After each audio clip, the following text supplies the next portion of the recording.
Rajini sir 50 ஆண்டுகளாக super ஸ்டாருங்கிற பெயரை நிலைநிறுத்தி கொண்டிருக்கிற ஒரு நல்ல நடிகர்.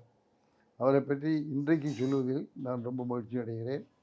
அதே போல் மக்களோடையும் குமுதம் டிவியோடையும் சேர்ந்து ரஜினிகாந்துக்கு என்னுடைய பாராட்டுக்களையும் பிறந்த நாள் வாழ்த்துக்களையும் தெரிவித்துக் கொள்ள ஆசைப்படுகிறேன்.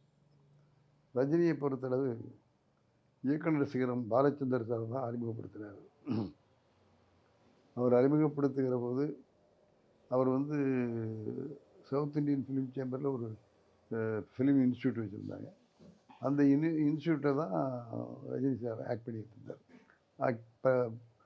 படிச்சுக்கிட்டு இருந்தார்.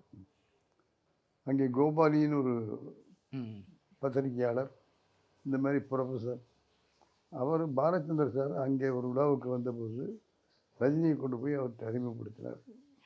ரஜினி சார் அவரை பார்த்த உடனே நீங்கள் நாளைக்கு ஆஃபீஸுக்கு வாங்க அப்படின்னு சொன்னார்.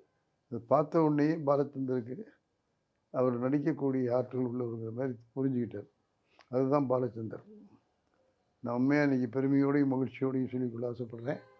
பாலச்சந்தர் சார் அறிமுகப்படுத்திய நடிகர்கள்லாம்